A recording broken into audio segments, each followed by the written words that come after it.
Hello and welcome to another episode of Tractor Bob's Tractor Reviews.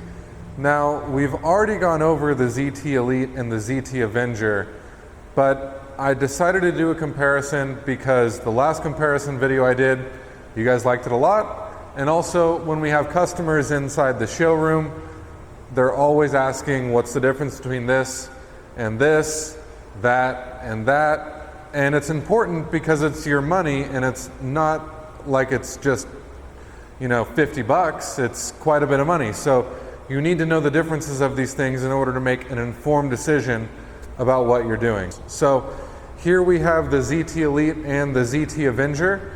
Now the first difference is that the ZT Avenger is brand new. The ZT Avenger just came out as a way to undercut the ZT Elite, possibly because Bad Boy decided that the ZT Elite wasn't quite hitting that price point that they liked for the specs. So they tried to make something a little bit between the MZ Magnum and the ZT Elite, thus births the ZT Avenger. So let's get started on some of the differences between the ZT Elite and the ZT Avenger by Bad Boy.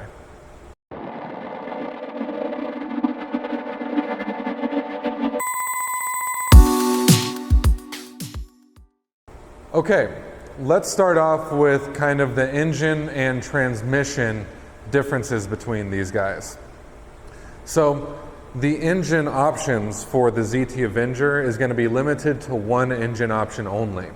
And that's going to be this Kohler 725cc 7000 series.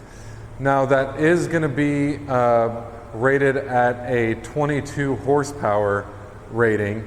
And then on the ZT Elite, you're going to have three different engine options to choose from. So that's the first major difference. And the three different engine options for this guy are two different Kohlers and a Kawasaki engine. On this guy, we have the Kawasaki, and typically we carry only the Kawasaki's on the ZT Elite. On the ZT Avenger, we're going to have the 2800 Hydro Gear 10cc integrated transaxle, and that's going to be basically the best residential grade transaxle that Hydro Gear makes.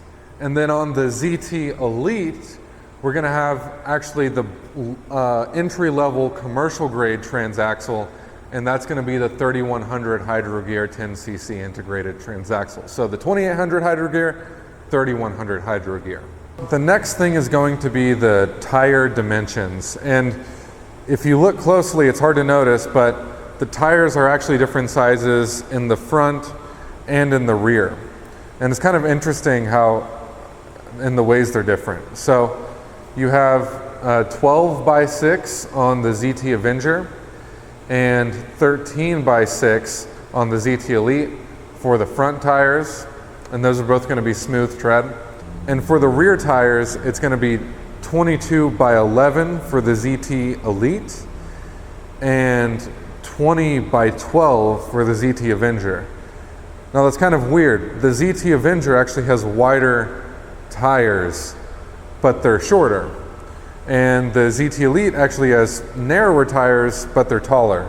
I personally think maybe they wanted you to get a little bit wider surface area for a smoother ride, because the seat, as you can tell, is a little bit lower quality on this, going to be a lot more vibration on the seat. This guy has a seat that's basically just bolted directly onto the platform where the seat sits. And this guy is actually going to have armrests. It's going to move forward and backward, and it's actually up on 4 bolts that kind of hover above the platform itself. And overall, it's going to give you a smoother ride with less vibration in the seat itself. Now, I might in the future do a video on the differences of some of these engines in particular.